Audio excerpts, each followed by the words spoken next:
There's a part of every commercial flight most passengers never think about.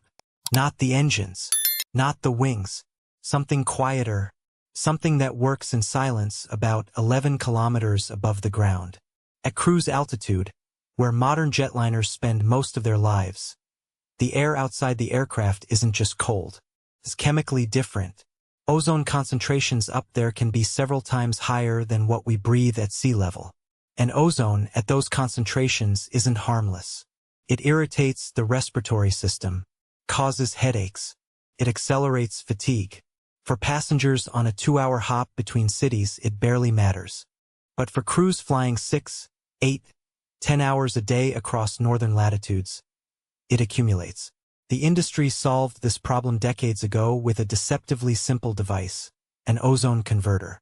A catalytic system, usually tucked somewhere in the aircraft's environmental control architecture, that chemically neutralizes ozone before it reaches the cabin. Most passengers will never know it exists. Most airlines never think about replacing it. It just works. Until the supply chain disappears. The Tupolev Tu-214 is not a new aircraft. Its design roots go back to the late Soviet period. Its fuselage narrow-body, twin-aisle in some configurations, conventional in almost every sense, reflects an engineering world that was solving different problems. The Soviet approach to commercial aviation was never about market share in the Western sense. It was about industrial sovereignty. Build your own aircraft. Train your own engineers. Certify to your own standards. Fly your own routes. When the USSR collapsed, that model collapsed with it. Russian airlines discovered they could buy Boeings and Airbuses, and they did enthusiastically. By the 2010s, Russian carriers were operating fleets dominated by Western jets.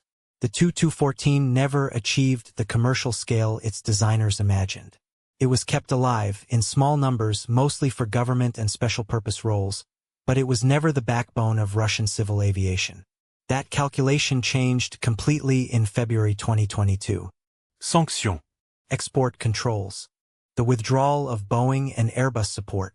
The grounding of hundreds of aircraft awaiting parts that would never arrive through official channels. In a matter of weeks, the entire assumptions underlying Russian commercial aviation were invalidated. Airlines that had built their operations around Airbus narrowbodies and Boeing widebodies suddenly found themselves holding assets they couldn't legally maintain through normal supply chains. Lessors demanded aircraft back. Insurance became complicated. Certification authorities faced questions they'd never anticipated. And sitting in the background at Kazan Aviation Plant, in production but never at scale, the Tu-214. Suddenly, Russia needed that aircraft. Not as a prestige project. Not as a symbol of Soviet engineering nostalgia. As a real, operating commercial transport for real airlines, carrying real passengers on real domestic routes. The problem? The Tu-214 had a long history of incorporating foreign-sourced components. Not because Russian engineers couldn't build alternatives, but because, in the post-Soviet era, buying from established suppliers made economic sense.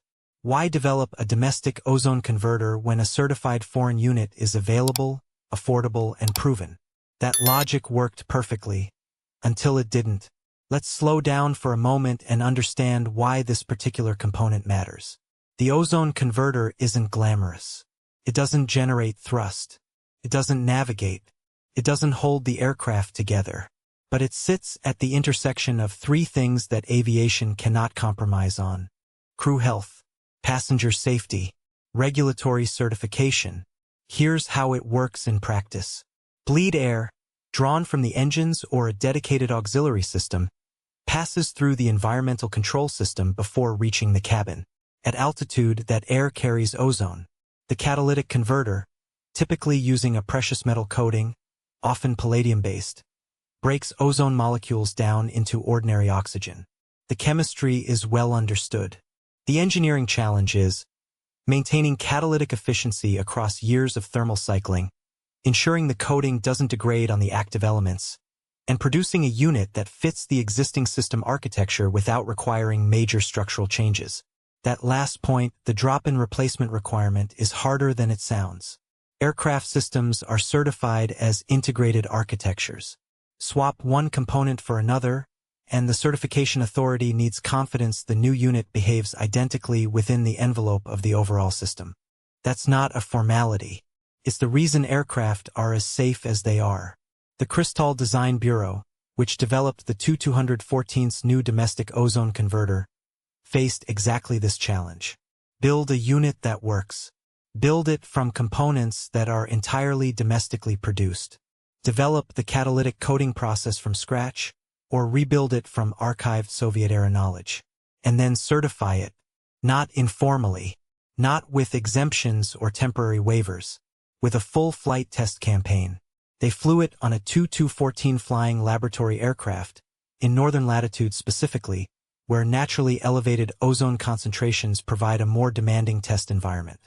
Engineers from Tupolev and Russia's State Civil Aviation Research Institute monitored cabin ozone levels across multiple operating conditions. The system passed.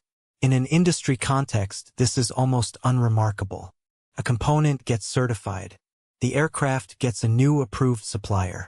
Life goes on.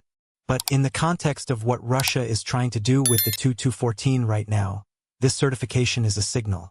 To understand why this matters, you have to understand the scale of the problem Russia's aviation industry is trying to solve. It's not one component. It's not 10. A modern commercial aircraft contains somewhere between 1 and 4 million individual parts, depending on how you count. Many of them, in the case of aircraft designed and built during the post-Soviet era of openness, were sourced internationally. Avionics from Western Europe. Hydraulic actuators from North American suppliers. Cabin systems from global specialists. Navigation equipment from certified international vendors. When those supply lines closed, Russian MRO facilities faced a quiet, accumulating crisis. Some components can be cannibalized from retired aircraft. Some can be sourced through indirect channels, and aviation authorities face difficult questions about how to handle that. But others have to be built.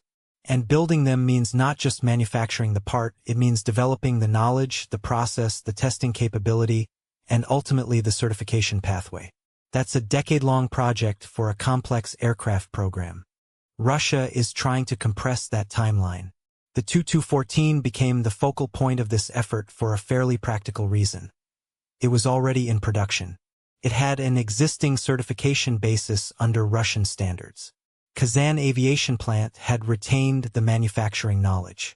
The question wasn't whether the aircraft could be built.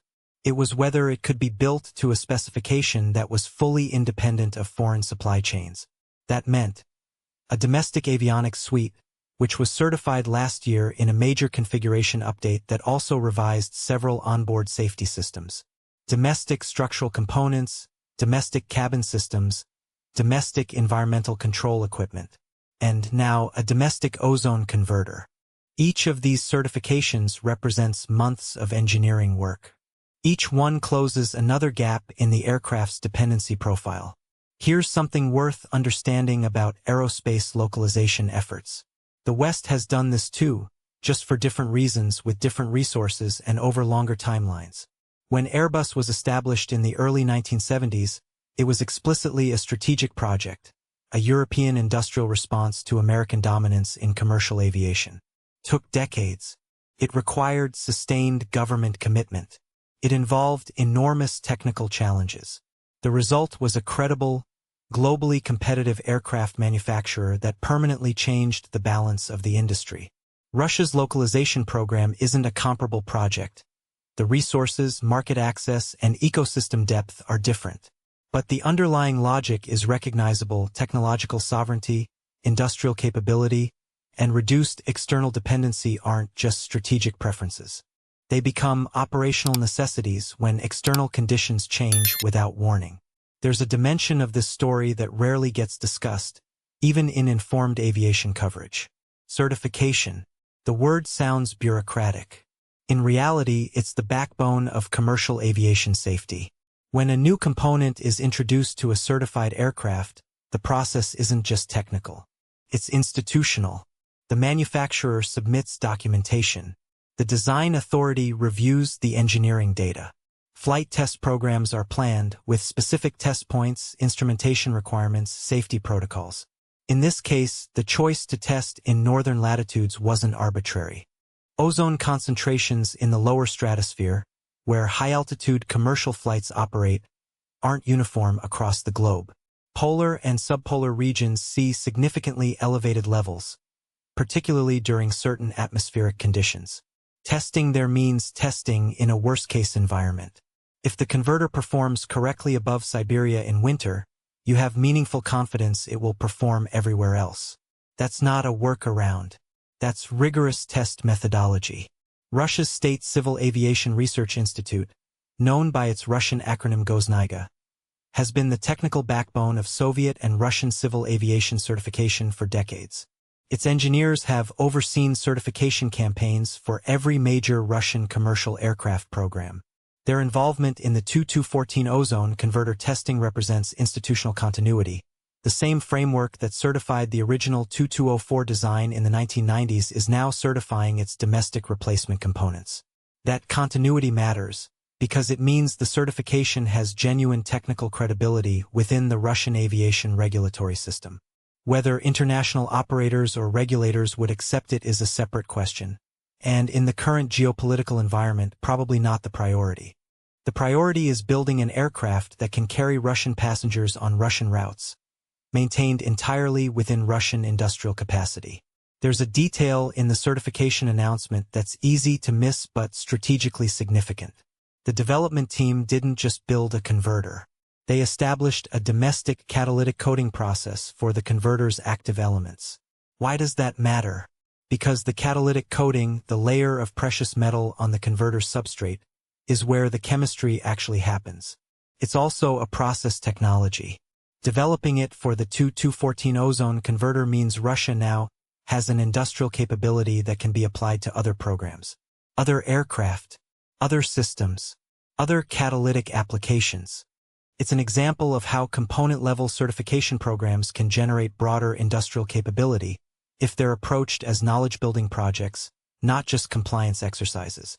The Soviet aviation industry understood this logic well. Each major program was expected to develop and retain engineering knowledge, not just produce a deliverable.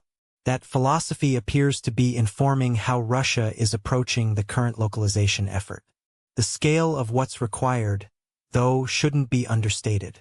An ozone converter is a relatively self-contained component. Compare it to something like a fly-by-wire flight control computer, with its custom processors, redundant architectures, and decades of incremental refinement. Or a turbofan engine, where materials science, manufacturing precision, and decades of operational data all converge. Russia has domestic turbofan programs, the PD-14 engine for the MC-21 being the most significant, but those programs have also taken much longer than originally planned.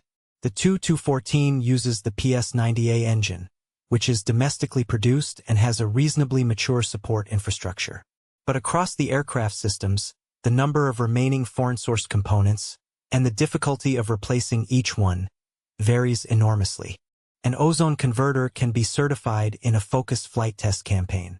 A flight management system requires years of software development, hardware integration, and operational validation. The gap between those two timelines is part of what makes Russia's aviation localization effort one of the more complex industrial challenges currently underway in the aerospace world. Let's return to something specific, the choice to conduct this testing over northern latitudes. It reflects a broader truth about the 2214's intended operational environment. Russia is a vast country, and its domestic route network spans latitudes that most airlines operating in Western Europe or East Asia rarely encounter. Flights across Siberia, routes connecting far eastern cities, operations above the Arctic Circle. These routes expose aircraft to conditions, ozone, temperature, radiation, that are more demanding than typical mid-latitude operations. When Russian engineers design systems for the 2214, they're designing for an operational environment that genuinely requires performance at northern extremes. That's not nationalism. That's geography. There's a historical parallel here. Soviet engineers developing aircraft for Aeroflot's domestic network in the 1960s and 70s designed for the same geography.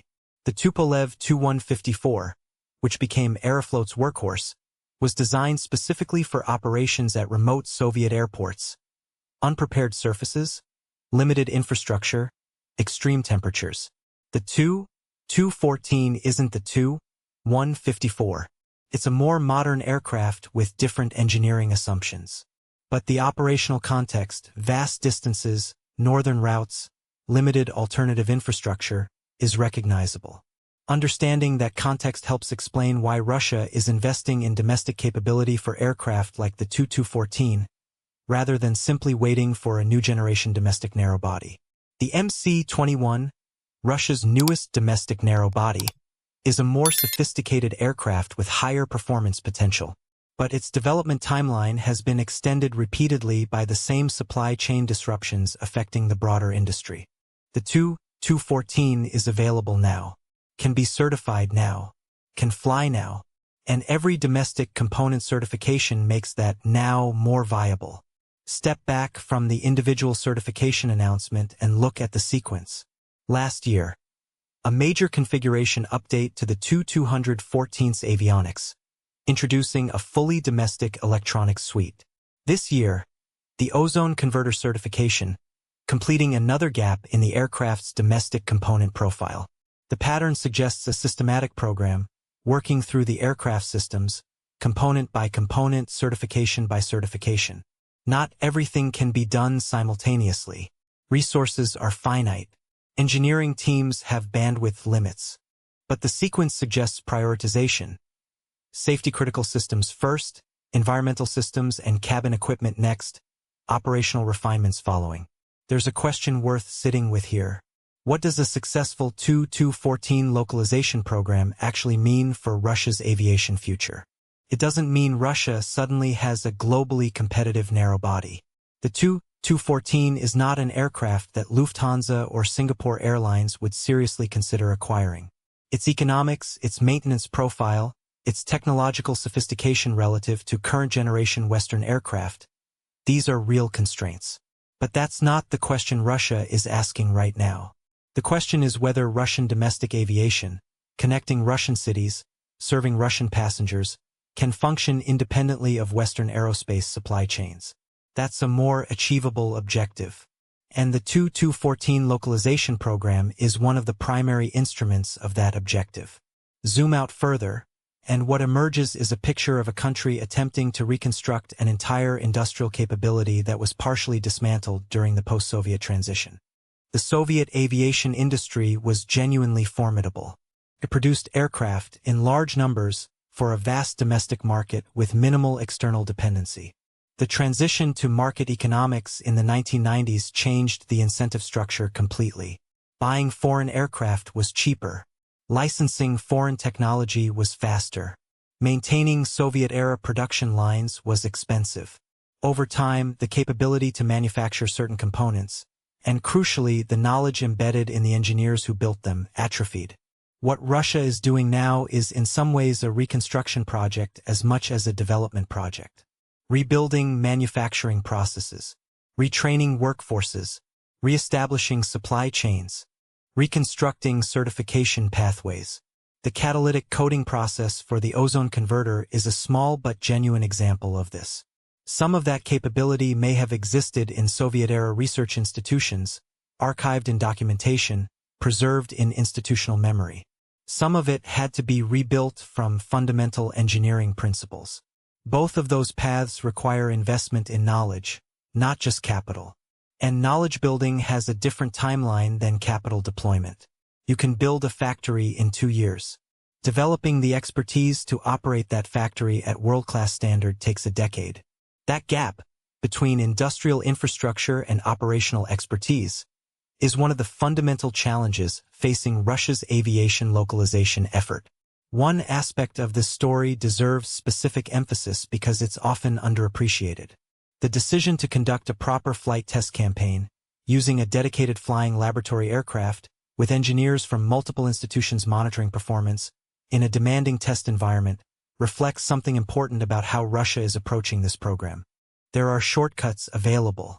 A sufficiently opaque certification process could grant approvals without the level of rigor this campaign represents.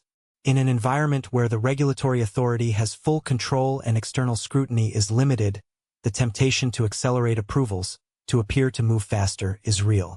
The fact that a legitimate flight test campaign was conducted matters for two reasons.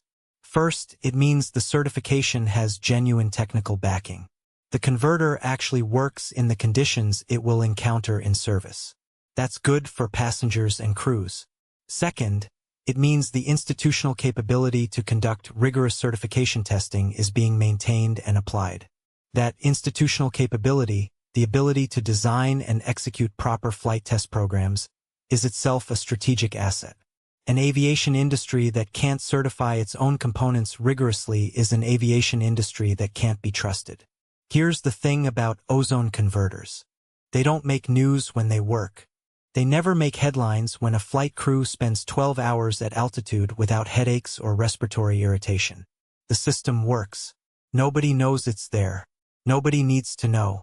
That invisibility is a feature, not a failure.